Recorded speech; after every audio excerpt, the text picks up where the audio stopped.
order to kick things off right, let's say hello to all our listeners and welcome them to our third Tech Taboo podcast, the program where we investigate behind-the-scenes taboos in technology. I'm Mike Fabry, your host, and a tech buff, who has the pleasure of sitting down with leaders in the field of technology and asking them the hard-hitting questions we all wish we could. We have created this podcast for you, our listeners, so you can get directly involved in tech taboo topics with experts in the field. For all the latest on taboos in the world of tech, follow us on Apple Podcasts, Spotify, or even Twitter at The Tech Taboo. We're also all thumbs up when it comes to hearing from our listeners. The more ears out there, the more taboos we can expose. It's a great pleasure to welcome Martin Hochel to our podcast today. Please allow me to apologize for bastardizing your name. Did I do okay? Yeah, it was awesome, man. Perfect. First time, I think. So for our listeners out there, Martin is a principal engineer at Product Board, a Microsoft MVP, and a Google development expert with a strong passion for JavaScript and TypeScript, as well as clean code. He loves contributing to open source, enjoys writing technical articles, and also runs the biggest JavaScript meetup in Prague, better known as the NG Party. Welcome onto the show, Martin. Thanks, Mike. Thanks for having me. It's a pleasure to be here. So this meetup of yours, NG Party, it's some sort of Angular meetup, I assume, or what is it really? So yeah, that's a great question, Mike. It used to be focused on Angular back in the day because we used it a lot at work. But as the time progressed, we switched to various other technologies. So that NG might stand for Angular in the community, but it was never meant to be Angular. That NG means next generation technology related to JavaScript. That's what kind of set me off. Okay, so then actually I might come join your meetups one day because I'm not a big fan of Angular in general. Oh yeah, feel free. It's for anybody interested in JavaScript. So excellent, perfect. So again, you're maybe not aware, it's become a bit of a ritual around here, Martin, that we give our guests an easy question to begin with. But having spoken with you several times before, I'm quite sure you can handle if we go straight for the gusto. Yeah, right to the dark and dirty. Ooh, yeah, man, let's do it. You're good with that? Okay, course. Perfect. So again, I keep hearing a lot of this stuff. So what's all the fuss about these JavaScript framework wars I'm hearing about? Really? Like, which one is the best and which one absolutely sucks ass? Well, it's a very easy question, Mike. Oh, really? Yeah. Okay. Because Angular is the worst one. It's an over-engineered piece of software. People don't like it, right? So there you have it. That was sarcasm. Yeah, I think so. Of course. I can hear it. I think everyone can hear it out there. Yeah. It's pretty thick. I mean, I used Angular a lot back in the day, and I'm very thankful for the experience. It's a great tool.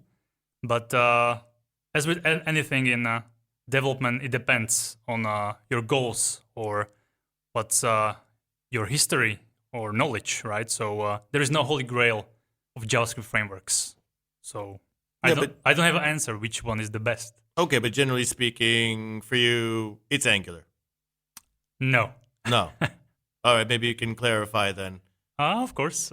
So at the moment, my favorite one is React, and I think it's not going away anytime soon because it's very easy to learn. It has very small API surface, and you can very rapidly grow any team with this kind of technology. So React it is for me.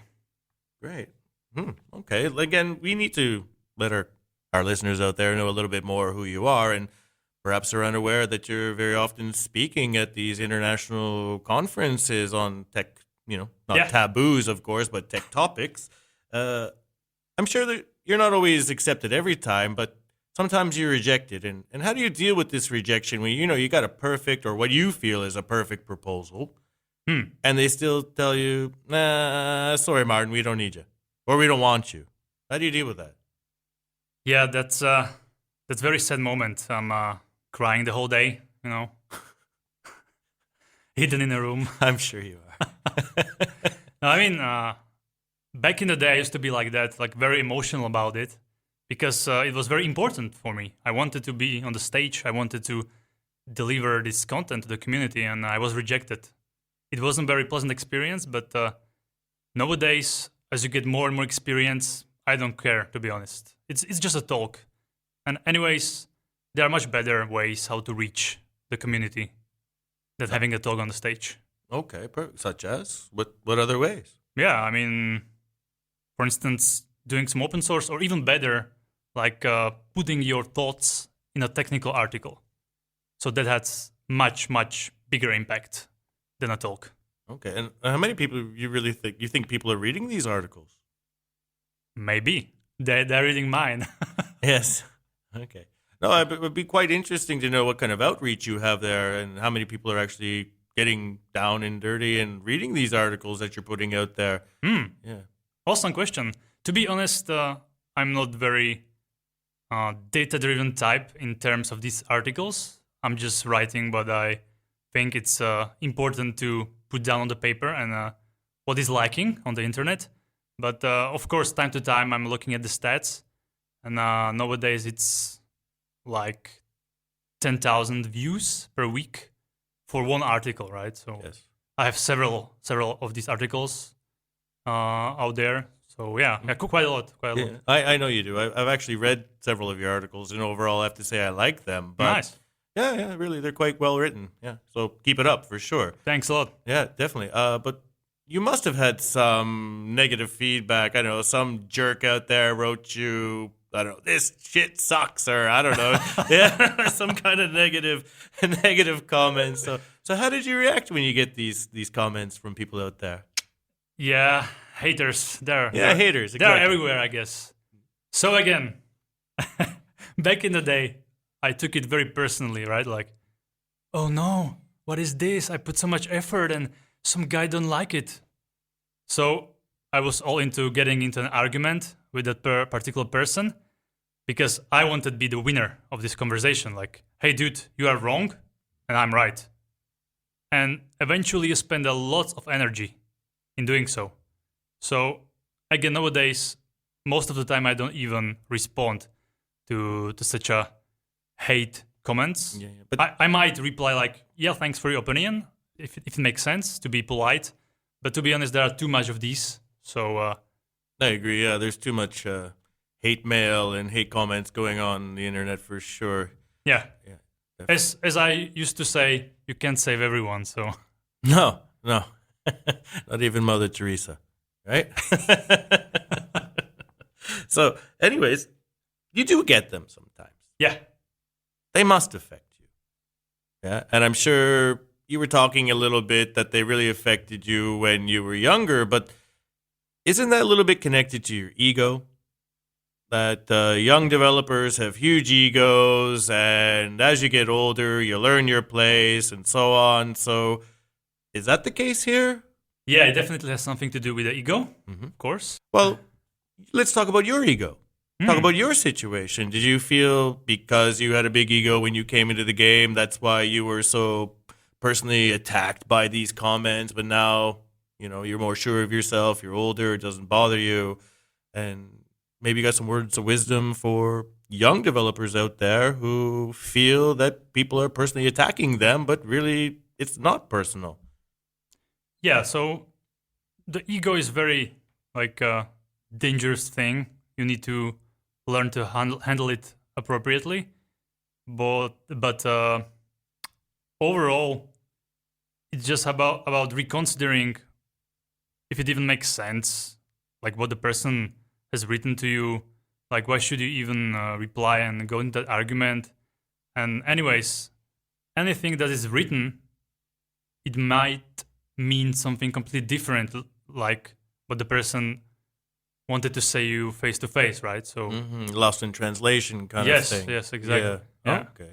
Interesting. So overall, what I would recommend anybody doing this, just do what you love and try to not care that much about these kind of haters. That's good advice. Good advice. Okay, I'm gonna get back a little bit back to the conferences now. Yeah, and again, since you're there, you're frequently speaking, if not attending. Yeah. You've seen a lot of these so-called heroes and superstars presenting at these events. Yeah, are they posers, losers, or just there to get paid? Do they really know what they're talking about? So let's make things clear. Like, first of all, speakers are not getting paid for these talks. Interesting. If they do, I'm doing something wrong, probably. Yeah, perhaps you are. You might want to look into that, Martin. Oh, yeah. Will do. And regarding that heroes and superstars, unfortunately that's happening, but I wouldn't blame speakers for that. It's the people responsible behind the PR and marketing are the conference organizers, right? So that's what they are doing, not the speakers. So I encourage anybody organizing these events to lay down a little bit and reconsider how you want to promote these speakers, because most of the time they are just normal people, like people sitting in the audience. And I even experience a lot of much smarter people being there as attendees. So you need to just keep some respect overall for anybody and not to create some godlike status. Yeah. So again, this line of respect. I mean, if you got people in the audience who know or definitely believe that they have more knowledge than the person who's speaking on stage, then how can you respect that speaker when you know that they're absolutely beyond or under your qualifications? It must be really hard to listen to them and take them seriously. Yeah, I mean, again, speaking from personal experience, I got into that kind of situations when I was attending a conference and there was some speaker talking about some very basic stuff. And I was like, what the hell? Like, why am I even sitting here? But then again, I just realized, okay, I'm not the expert, the only one expert in the room. And there might be various other junior developers, etc., which might find this useful. So yeah, I try to think about things. And after the talk, I may grab the speaker and give him some constructive feedback. Like, hey, dude, this was aimed for juniors, or because I have impression this conference is mostly for senior developers. So maybe... Okay. Yeah, so that's my approach. Yeah. Okay.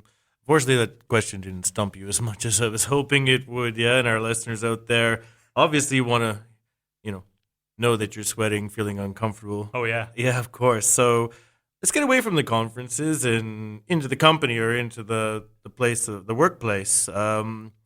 Even there, you have people who think they are know-it-alls, and they go around acting like assholes, but really they're completely out of the game and continue to linger around these events, or let's say offices.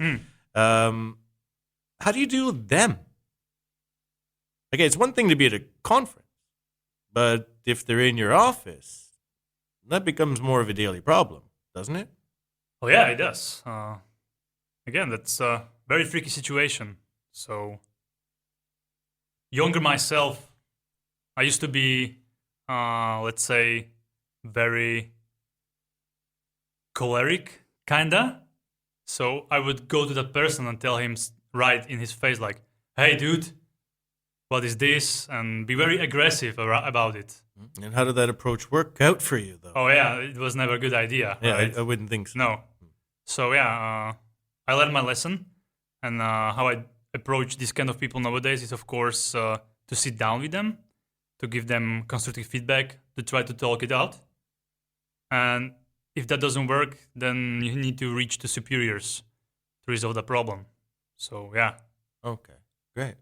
So again, the purpose of being here is generally to focus on tech, but not overly focus on tech. So I'm going to move on a bit and talk about open source, if you don't mind. Oh, yeah.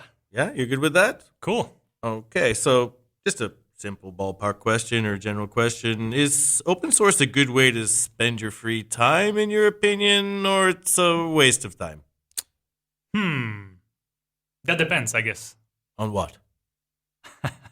What's your goal of doing open source? Okay, so let's say your goal is earning money via an open source. Is that a thing even, or? Interesting idea. I don't think so. I mean, it never was. That's the mantra of open source. It's open, it's free, right? I understand that. But we're in different times now. Oh, yeah. So I know a few people that are doing open source full time, and they earn some money. So they have some wage. from that, but definitely it's a lower rate than you get for a full-time employment, right? So Can you elaborate on that a bit? Like, for example, this wage that you can make on open source, is it a livable wage? Or you still need to have another source of income? I guess I'm not the right person to answer this question, but I think, yeah, like you can live with that. But again, if you want to have, let's say, better life to, you know what I mean, just to afford some good vacations, have a nice lifestyle, you probably need to work for some other client, right? So For the perks, if you will. yeah, And the benefits. Yeah. yeah. Okay, great. Again, I mean, you've been there, done that, as they say, Martin. So I'm sure you've seen companies that give their developers dedicated open source time. Of course. That's fine. But how should industry leaders balance open source time in monitoring activities?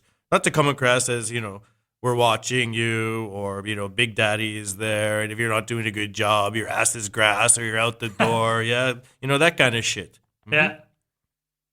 Huh. So, you're giving me hard questions, Mike. No, that's why you're here. Nice. So, again, it depends. Like, I had good and bad experience with this. In a previous work, we had this benefit to have like Fridays for open source. For me, it was awesome because I love to contribute back. I like to learn.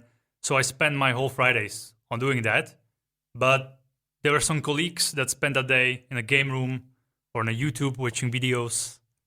So that's not very good way how to give your employees this day, basically day off, right? If they're not working on something, you're giving them additional day of vacation, which is not very effective in terms of cost, etc., etc. So in the long run, I guess you need to have some strategy, right, to put down some KPIs like or outcomes from these activities. And what worked for us, we had once per month a retrospective where we presented like, so folks, I worked on this for the last 4 weeks, and the outcome was we can use this for some other project, and this is bad idea, and so on and so forth. Yeah, but you're not really monitoring these activities. You're just kind of taking their word for it, and as long as they produce something in the end, it's okay, right? Yeah. So there's still a lot of wasted time, I'm sure, going on there. Again, that depends, because you need to realize that probably, I assume, more than 80% of software companies or companies that are making some software-related products are using open source, right? So it's very important to give back to community and to the ecosystem, because if you're just taking and not giving back, it will fail eventually, right? So it's kind of like a living organism to a certain degree, I would say, yeah? Yeah, of course. Like, if all people would have such a mindset that I don't have to go to give back, then there will be no open source. Yeah, but isn't that what's happening anyways? Well, it isn't, because again, there are a lot of people willing to invest their free time in open source, as I am, for instance. Yeah, but to be honest, Martin, I think you're kind of a rare breed that way. I mean, there's people who, they volunteer and they give their free time, but if they don't see any direct personal or financial benefit, I mean, it's not really volunteering your free time because you are expecting these benefits. But I mean, that's a whole other topic for another podcast, perhaps. Yeah, we can get into that another time. So let's switch the topic again a little bit, because I know, you're organizing conferences yourself. You're not just a speaker, but you actually organize your own conference, and people perhaps out there don't know what it's called. So maybe you can tell our listeners the name of this conference that you're organizing. Yeah. So our meetup is called NG Party, and those conferences are called NG Big Party, because it's a big party, right? NG Big Party. All right. So, I mean, that sounds all funny and all, but I also remember you complaining about sponsorship and community partners and ticket prices for this event and just events in general. So, I mean, what's your beef? Right. So first of all, I'm never complaining. Okay, no, just kidding. I'm complaining all the time. So the issue I'm seeing is rather with other events or conferences organized not just in Prague but overall in Europe or in the world. Like all our events are for free, right? So we don't want to get any money from the community because everything is covered by sponsors. And our sponsors packages are not big. They're like very low level priced.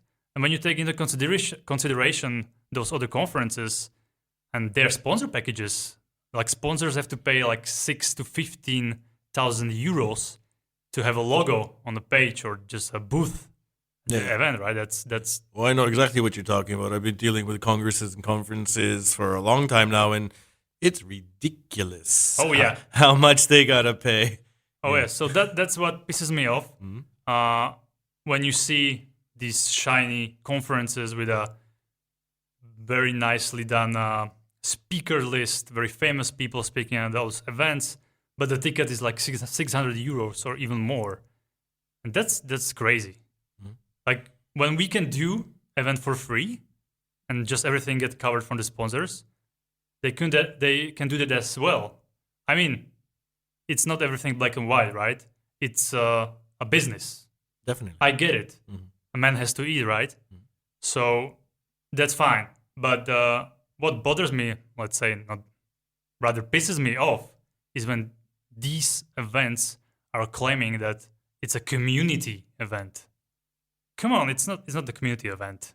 I mean, of course, people from community are attending there or speaking at the stage, but it's pure business. So definitely, just cut it off. It's not community event. But do you feel quality is being affected again? Because I'm kind of a quality focused person. So do you think that the free events are able to get the good speakers, the good information, the what's hot, what's not out there, as opposed to those who are providing money and more likely to get these people? I guess it's equal. Like the quality. It doesn't So it's not based on money or who's being paid, who's not being paid. Yeah, exactly. Yeah? Yeah. Okay, no problem. I mean, you won't get better content for money. That's the point I was trying to get at. Perfect. Okay. Nice. I would have thought the opposite. But maybe I come from a different materialistic world than most IT people do. But then again, that's another topic. So we're kind of getting to the end of our interview here, yeah? And so I got 2 more questions. Yeah. Shoot. Yeah. Well, don't be so excited because they're not going to be so easy. Yeah. Okay. So we got to kind of hit. We got to keep it short here. Sorry about the time. Yeah. But no worries. We got to hit a really, really tough topic. And again, because you are a bit of a conference expert and you go to these conferences and you've seen now that there seems to be a push to have a 50-50 forced male-female ratio as speakers there. This is a good thing. This is a bad thing. You're for it. You're against us. Yeah, again, sorry, we had to keep it short. What's your thoughts? Oh, yeah, this is a very sensitive topic. I guess we are in a hornet nest. Yeah, definitely. I mean, I don't want you to feel comfortable right now. This is a tough topic, so take 2 seconds. Seriously, think about it. But is it good? Is it bad? Are we on the right path? Does it make sense? Yeah, so it's definitely happening, especially in the Western countries. Like this, let's say, artificial push on having that 50-50 ratio between male and female speakers, which is great, but it isn't great if you take it. It isn't great if you force push it, right? Mm-hmm. So there was this conference in the United States. Which you were attending? No. I wasn't there. Okay. The lineup was great, but somebody attacked this conference on social media like, hey, you don't have enough female speakers. WTF. And they had to like postpone the conference. Like they announced, okay, guys, we're gonna step out until we'll find more than 50% of female speakers. Really? And then the conference will happen. But that must have created chaos with booking dates and all the other stuff connected around the That's crazy. Yeah, I think it is. So they waited and they actually held the conference, or they couldn't even get 50% speakers? What happened? Yeah, they found the speakers, obviously, but this is ridiculous. I mean, we definitely need women in IT. I personally know of very smart engineers that are women, so kudos to you girls. Keep rocking. But it needs to be done in the right way. Which is the right way, I don't know personally. But definitely the wrong way is to force push it and be very aggressive about this enforcement of 50-50 ratio on conferences. Yeah, I fully agree. Not even just in the IT world. I think, it's nice on paper, but the reality of it all, it causes a lot of problems. So yeah, for sure. So basically, you've come to the end. Oh no, that's so sad. Well, not the very end. Yeah, we do have another question for you. I warned you already, but we really got to wrap it up here today because we were kind of limited on time, unfortunately. So it's definitely a tradition we want to keep. Tradition we're going on. So we asked our last question the same to every guest, and so I'm going to ask you as well. Yeah. So basically, what we want to know, in your opinion, what's going to make the shit hit the fan in the next 5 years within the tech industry? Interesting question. So, two things come up my mind. So the first one is, if you are relying on manual work when developing products or software development overall, you're gonna run into problems. So you need to start investing in automated scripts, deployments to automate the whole development and developer experience workflow. That's the first thing. And the second is the lack of senior developers. Because every company wants to hire mostly just senior developers, right? I mean, I get it for that particular businesses, but in the long run, we need to invest in juniors. Like, this won't last. So that's the second thing. I mean, that's a really good question. I mean, how are you supposed to get seniors in the future when there's no juniors coming through the program or through the system? I mean, you're kind of, it's not going to work, clearly. Exactly. Yeah. But I mean, this is a great question. Again, I'm so sorry we're out of time, but maybe we can talk about this if you come back and join us again. Yeah, that would be great. Of course. Perfect. Awesome. Perfect. So again, I'd like to take the rest of our time to thank you, Martin, for being here. Yeah, and our listeners can't see, but pretty much most of his dreadlocks have fallen out of his hair. He's got kind of a new bald look going on. I don't know if you aged about 10 years today, my friend. Oh, no. No, it's a good look. Seriously. Anyways, all joking aside, Martin, we really appreciate your time and answers to questions that would make most people turn over in their grave, really. So, like all of our guests here on the Tech Taboo, we would love to have you back. And finally, before we leave, we like to give this opportunity for you to say anything to our listeners or anyone else out there. Sure. So, I guess overall, be kind, stay humble, and remember, respect is everything. And of course, learn JavaScript and don't work too much. How many of our listeners think got that sort of that quote you were making? You think they know that's a GTA reference or no? We'll see. We'll see in the comments. Okay, definitely. Wonderful. Okay, thanks again to Martin and our ever-growing fan base of listeners out there. I'm your host, Mike Fabry, making sure you don't forget to follow us on Apple Podcast, Spotify, or even Twitter at The Tech Taboo. And reminding everyone to play safe and don't be afraid to enter the world of Tech Taboo.